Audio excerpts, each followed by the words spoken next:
Caribbean Newsline is brought to you by the Barbados Tourism Marketing, Inc.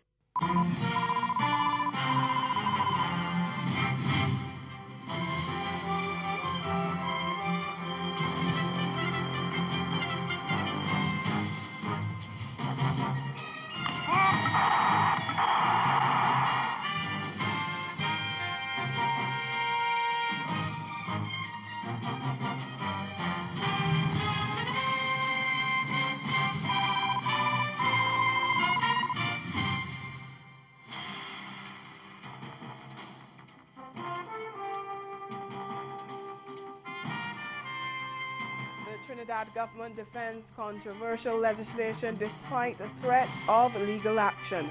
Our top story in Caribbean Newsline from Monday, April 8th from the CMC News Center in Bridgetown. I'm Dawn Paris. Good evening. Trinidad and Tobago's government and opposition legislators are at odds over the passage of the Civil Asset Recovery and Management and Unexplained Wealth Bill. The Keith Rowley administration says the bill is necessary in the fight against crime in the Twin Island Republic. And as the debate on the controversial bill continued in the House of Representatives on Monday, Attorney General Faris Al-Rawi firmly defended the legislation, saying that innocent people with nothing to hide should have nothing to fear. He explained why the bill needs to be passed. This law has no exception for sitting members of government. This law puts the Attorney General first in line if under a Proceeds of Crime Act. But, Madam Speaker, it is not members of this government who have given stories about pumpkin patch and about nut selling and about $60 million mansions sprawling over acres being built by contractors with their name painted off on the side of equipment. It is not this government that finds itself in those circumstances. But the legislation has come under fire from the country's opposition, which says there are too many breaches of fundamental rights in the legislation. In fact, opposition leader Kamla Prasad-Besesser has warned that the opposition will take the government to court if it passes the bill without proper parliamentary debate. The bill seeks to create a civil asset recovery and management agency for the recovery of criminal property through restrictions in dealing with civil assets restriction, forfeiture of criminal property, and the management of criminal property. We get more in this TV6 News report. Based on mere suspicion of ill-gotten gains, the Civil Asset Recovery and Management and Unexplained Wealth Bill, once it's passed in Parliament, has the potential to freeze all of an innocent person's assets while being investigated. According to opposition leader Kamla Prasad-Besesser, that's just one of the breaches of a person's basic constitutional rights that makes her party unwilling to support the bill in its current form. People who break the law, who benefit from criminal activity and are found guilty, I have no problem with their assets being forfeited. I do have a problem when you want to take away an innocent person's assets based on suspicion. If a policeman don't like you, or if a policeman and his neighbor don't like you, he's your neighbor. I say, see that neighbor giving me trouble, I suspect him. That's all it takes, suspicion, not even reasonable belief. The senior counsel adds a person's right to property, privacy rights, even the presumption of innocence, are all being threatened by this law. What about pensioners who, built their homes long ago from money they made long ago? Are they keeping all those little pieces of paper? You know why that's important? They want to make it retroactive. Retroactive, go back. Go back till when? From slavery days? Will you go and ask all the people who sell in cloth how they sell cloth and have these multi-story buildings? I think the AG should explain his mouth first. A lawyer who really never won a big case in his life, how does he have he bought a property for $2.5 million at number 3 Alexandra Place? The government has indicated only a simple majority is needed to pass the bill, but the opposition is assuring that even though the government cut short parliamentary debate last week, it won't stop them from ensuring that the public interest is served. They shut down the debate, started to wind up so that the rest of us could not speak. They didn't want to hear us talk. They will pass it, but we will challenge it in the courthouse. If we cannot do it in the parliament, once they pass that bill, proclaim it, we will take it to court. Cindy Ragubat.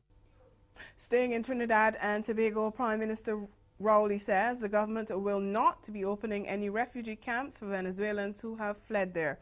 Speaking during the ruling People's National Movement's public meeting over the weekend, he said the Venezuelans are being embraced as economic migrants. The Prime Minister said he has refused requests from external forces and agencies to open refugee camps because once those doors are open, they are very difficult to close. Rowley used some countries in the Middle East as an example, saying that while they are intended to be temporary sanctuaries, some people have spent entire lifetimes in those camps. The human rights group Rights Bahamas says allegations of abuse of migrants in the country will be discussed at a meeting of the Inter-American Commission on Human Rights, the IACHR, next month. A statement from Rights Bahamas says its requests for a hearing on the issue have been granted and it will make the presentation at the meeting in Jamaica on May 10th. The group is calling for an examination of the treatment of migrants in the Bahamas in light of many reports of human rights abuses, illegal detention and deportation exercises. Rights Bahamas said it requested the hearing because of the implementation of racist and xenophobic policies, the targeting of people of Haitian descent born in the Bahamas, denial of the right to school to children of migrants, and the ongoing inhumane and unsanitary conditions at the Carmichael Road Detention Center. The human rights group said that on the very day it received information about the IACHR meeting, the Bahamas Department of Immigration launched an aggressive round of illegal raids and roundups in New Providence, stopping cars and illegally demanding that people produce papers or be detained. A twin-engine commercial aircraft crash-landed at the Douglas Charles Airport in Dominica on Monday, but there were no immediate reports of injuries. Media reports say the plane belongs to the Dominican Republic-based Sky High Aviation Services that has scheduled flights from Santo Domingo, Tortola, Aruba, Curacao, St. Martin, Bonaire, St. Kitts, Antigua, Cuba, Bahamas, St. Eustatius, Jamaica, and Dominica. Video recordings showed several people walking away from the aircraft. 3 people are being considered for the post of Prime Minister of Haiti following the departure of Jean-Henri Seyon, who was recently forced out of office. President of the Chamber of Deputies, Gary Bourdeau, and President of the Senate, Carl Murat Cantave, said the names were presented to them during 3 hours of talks with President Jovenel Moïse over the weekend. The talks were in keeping with the provisions of the Constitution that allow for the presidents of the 2 branches of Parliament to be part of the process leading to the choice of the new Prime Minister. According to the 2 parliamentary officials, Moïse had put forward the names of Attorney Marjorie Alexandre Bounache, a former Consul General of Haiti in Boston, the current interim Prime Minister Jean-Michel Lapin, and Gabriel Fortuna, currently the mayor of Les Cayes, a town in southwest Haiti. Under Haitian law, a caretaker prime minister and government can only oversee the country's day-to-day affairs, and cannot enter any new contracts. President Moïse has been under pressure from opposition parties to step down over his handling of domestic affairs as well as the use of funds under the Petro-Caribe oil deal. But Moïse has already indicated he will not give in to the opposition's demands. Still to come, Guyana's public security minister says new technology will help curb the problem of smuggling. Stay with us.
We continue in Guyana as law enforcement officials continue efforts to stop contraband being smuggled into prisons across the country.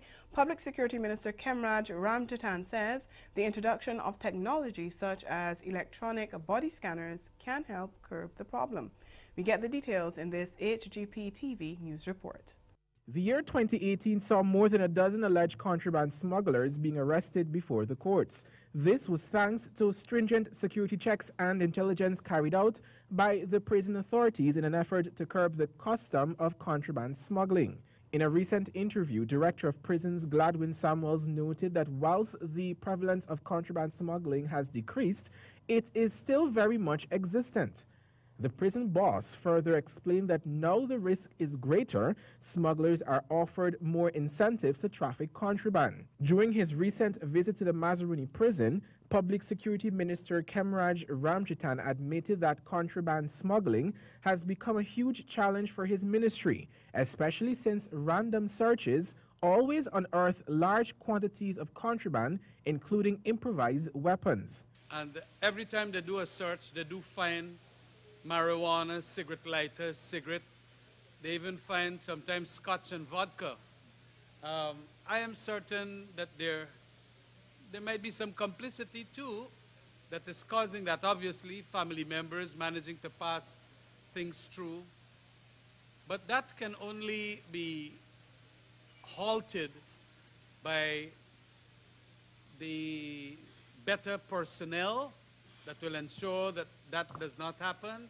Minister Ramjatan explained that while it is a costly venture, the Ministry of Public Security is still reviewing the possibility of using technology to curb contraband smuggling. And we are in the process of getting some scanners that is going to ensure that people passing through it or putting it in the food and all of that, and ensuring that that happens, and even searching the prison warders, the prison officers themselves, so that they too will get caught in that. But we are asking for a better service and more honesty and integrity, but sometimes it doesn't happen. And sometimes I know the majority, 99%, are doing a wonderful job. Ramjatan admitted that completely eradicating smuggling of contraband from the prison system will be challenging. It's time for Newsline Health, and this week we hear there's still more work to be done as the region works to achieve universal health care. And PAHO Director assures the region's parents that vaccines are safe. And the Bahamas continues efforts to promote healthy eating among children. The focus was on access and universal health coverage this year as the Caribbean observed World Health Day on Sunday. The Pan American Health Organization says the region has made significant progress in health, such as the 16-year increase in life expectancy over the past 45 years, as well as the reduction in infant mortality. However, PAHO says there are still challenges as those gains have not been equitable. As the debate continues over whether parents should vaccinate their children, the director of PAHO, Dr. Carissa Etienne, is giving assurance that vaccines are safe. Dr. Etienne says she supports vaccinations as a mother, a grandmother, and a physician. As a physician, I assure parents, health workers, everyone that vaccines are extremely safe and effective. As a director of PAHO, I work with health authorities in making their immunization programs stronger so they can reach everyone, everywhere, with life-saving vaccines. In the Bahamas, health and education officials have been examining ways to strengthen policies to promote healthy eating among children. This comes amid growing concern over the increasing cases of obesity and overweight among the region's children. We want to see that our students have the proper nutrients, the proper, not just the proper, what we call the macronutrients, the sandwiches and the rice and those different things, but we want to make sure that they're getting some other essential nutrients that we would find in our vegetables and our fruits. And the head of Safety and Disaster Risk Reduction in the Ministry of Education, Desiree Higgs, says there are ongoing programs to reduce children's exposure to unhealthy food choices. We've been going out into our schools to make sure that the snacks and the beverages that they've been providing are up to standard in terms of the nutritious content. So we want as much as possible for our kids to consume a lot of water and to have more of those natural juices. Marie-Claire Williams, Newsline Health. In sport, the West Indies could have a new head coach sooner than expected. We'll be right back. Is there anything that you would like to see going forward, Dr. Claus? Yes, I would love for us at the Ministry of Health and in terms of our national health system to sustain our response and maintain our elimination status. Not get caught up in the euphoria and forget about. No, I think this is very important for us. So, how important is music to the soul? Yes. Well, that's why I'm here, to add to the soul, because this is one Caribbean, Caribbean unity musically. And as much as I've been doing music for a lot of years, real years, I don't even want to talk about years. I was about to say, how long have you been in the business? Yeah, this year make 31 years. I started very young. Well, apparently $30 million doesn't buy what it used to, especially if your wish list includes taking down a sitting president of the United States. Approximately $30 million was spent on the Mueller investigation of candidate Donald Trump and whether Trump colluded with Russia to fix the U.S. election in 2016. $30 million and we get no evidence of collusion. So the same people who were saying in 2018 that Trump would have to accept the Mueller conclusion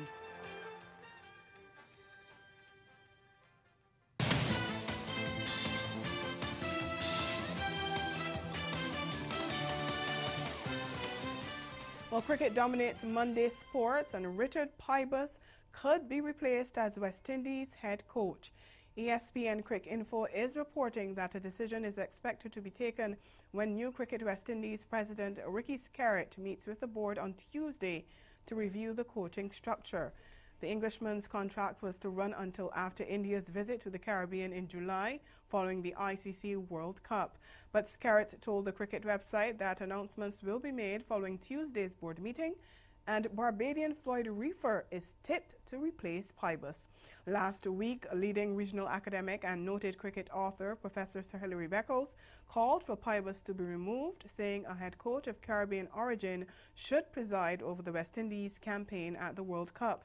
And Skerritt says his administration believes in bringing in non-Caribbean expertise only where it is not available across the region. Pybus's replacement would be among several changes the Skerritt administration undertakes since winning CWI elections last month. The CWI president says there will be a change to the selection policy to have the strongest possible squad for the upcoming World Cup. Skerritt has also promised that neither administrative issues, nor politics, nor petty emotional situations will prevent players from being considered for selection. He said the selection policy has come under heavy scrutiny since he and Vice President Dr. Kishore Shallow assumed the reins of the regional governing body 2 weeks ago. In an interview with cricket website Crick Buzz, he said there must be no reason for non-consideration of a player other than cricket or medical or physical health. Skerritt says those responsible for selecting, managing and leading the squad for the World Cup have been reaching out to players who may be interested to let them know that the policy was changed and asking them to be clear whether they will be available. He says the group will meet this week to make a final decision on the squad for the World Cup, which is set to bowl off on May 30th. In the meantime, Skerritt says that while the Cricket Premier League, CPL, may be one of the leading T20 domestic leagues in the world, it isn't enough to revive cricket's popularity in the region. And he says he will be sitting down soon with CPL principals to discuss the tournament, which is in its 7th year and set to bowl off in September. Skerritt says while the tournament has a massive support, CWI's challenge is to return cricket to a place of prominence within the West Indian culture, creating heroes with the ability to inspire a generation. He said, quote, "At the CPL Games, There are thousands of young fans having a tremendous party, but that's not enough to bring cricket's popularity back. We also need to have young people wanting to play cricket, not only to ensure we have a wider cadre of players coming through, but also to ensure cricket regains its prominent place in our culture. We need to have more role models like we did while growing up. When you saw a Sir Vivian Richards walk out, we knew he was going to fight a battle on behalf of millions of people in the Caribbean and win it. Young people here have more role models in soccer than cricket today. We need to create an environment where youngsters are playing cricket and therefore aren't just partying in the stands without having a reasonable idea of what's taking place on the field. End quote. Scarrett acknowledged that the tournament has played a key role in regional cricket development, but he said improvements could be made. The CWI president said the commercial side of the league and its competitiveness with other regional cricket has caused some concern, and the extent to which personnel are brought in from outside is not always understood by local boards. Outspoken fast bowling legend Michael Holding has welcomed the recent leadership change at CWI, but says it needs a new constitution to escape the cycle of poor governance. He says constitutional change would allow for an enhanced governance structure that would prevent future CWI leaders from, quote, dominating situations, doing as they like, and being supported by their lackeys, end quote. Holding lamented the fact that previous CWI administrations had ignored key recommendations contained in various reports, all of which had called for an overhaul of the governing body. And while noting that restructuring the board was not necessarily the first thing which needed to be undertaken by the new president, Holding said it should be placed high on the list of priorities. Staying with cricket, big hitter Chris Gayle believes West Indies captain Jason Holder needs to be tougher on his team. In an interview with cricket commentator Ian Bishop, Gayle said the Windies skipper must let his players know who's boss. My team with Jason Holder is very laid back, very cool and calm and easygoing. I would love for Jason to be a bit stronger. When I say be a bit stronger, be a bit more harder on the youngsters, let them know, be in their face and let them know who's in charge. You're the man. So I'd love for Jason to be like that and listen to me, you're not living up to your standard. Hey, you're going to watch the cricket, eh? You're going to watch the cricket on the bench. Right. I would have to be very hard on these youngsters, to be honest with you, if I'm Jason Holder. West Indies star Alzarri Joseph has made Indian Premier League history, claiming the best bowling figures in the IPL on his debut in the 2020 franchise competition. The 22-year-old took 6 wickets for 12 runs in 3.4 overs as Mumbai Indians defeated Sunrisers Hyderabad on Saturday. Joseph beat Sohail Tanvir's previous IPL best of 6 wickets for 14 runs. It's a great start. I don't think I could have asked for any better. So I really cherish this moment. My first game, I just want to, get out in the park, get bowling, and get through it. Joseph only joined Mumbai at the end of last month, and his side's victory sees the team climb to joint second in the table, while Sunrisers also remain on 6 points behind leaders Chennai Super Kings CSK. And staying in the IPL, all-rounder Dwayne Bravo has been ruled out of action for the CSK for 2 weeks with a hamstring injury. The Trinidadian has been leading the death bowling department for the team in its title defense campaign, and batting coach Michael Hussey says Bravo being out is a big loss. He offers so much balance to the team and obviously his quality as a player, so it's going to cause a little bit of a rejigging of the team, but I'm sure we'll still be able to put together a very strong team, and yes, it's a big loss for us, but we've had these challenges in the past and we've been able to overcome them, so let's hope we can do that.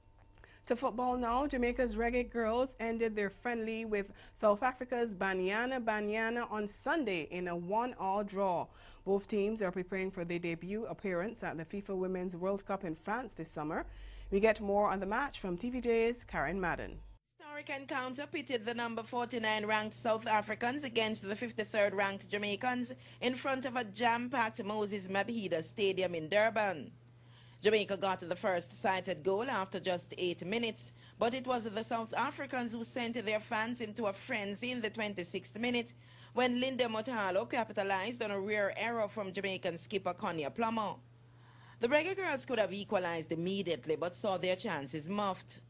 But an individual moment of brilliance from the Reggae Girls' leading goal-getter Khadijah Bunny Shaw pulled the visitors level on minute 59. The hosts had a chance to restore their lead from the penalty spot 10 minutes later, but Leandra Smedder sent her spot kick onto the crossbar. Smedder had the ball in the back of the net in the latter stages of the half, but her strike was flagged offside and the first encounter between the two ended a goal apiece. Khadijah Shaw was declared player of the game. Captain Konya Plummer felt the experience was crucial. That's the reason why we have these practice games. So going on forward, we know what we should capitalize on as coaching staff and players. So I feel like we have put ourselves in a good area and situation to improve on. Also, the environment. I know each and everyone can say this, the crowd and everyone that came out has definitely prepared us for the bigger stage for World Cup. JFF President Michael Ricketts was presented with a shield by his South African counterpart Danny Udon. It was the farewell game for South Africa before matches in the United States, while the Jamaicans will continue their preparations against Panama on May 19 at the National Stadium before facing Scotland on May 27 in Scotland. The Reggae Girls, who have been drawn in Group C at the World Cup, will get their campaign started on June 9 against Brazil and will face Italy on June 14 and Australia on June 18. And that's the sport. We'll be right back. Caribbean Newsline is brought to you by the Barbados Tourism Marketing Inc. I was good. Sometimes I had my days. I like to party and I did like school. I got sidetracked once I got in high school. I had spoke with the girls a few months ago about domestic violence, and I really didn't know at that time that many of them in that room were being abused.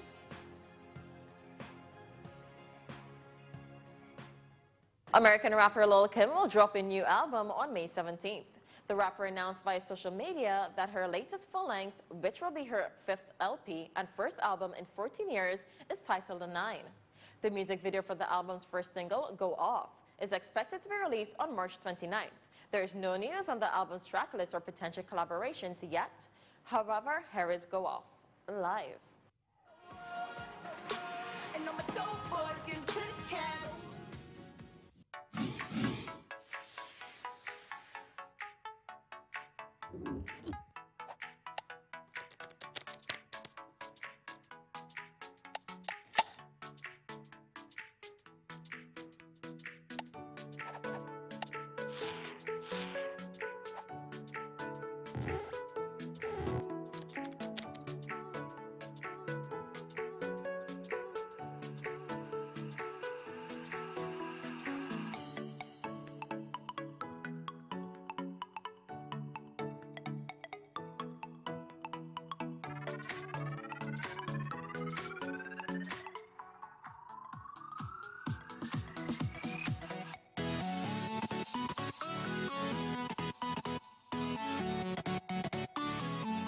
Major developments of this day: the Trinidad government defends controversial forfeiture legislation despite threats of legal action from the opposition. And in sport, Richard Pybus could be replaced as West Indies head coach after the board meets this week. And that's Caribbean Newsline. For news and sport around the clock, subscribe to canonnews.com. For more of our programming, log on to CaribVision.tv and check out our YouTube channel. Well, we'll be back here again tomorrow. But from all of us at CNC News, thank you for watching and good night.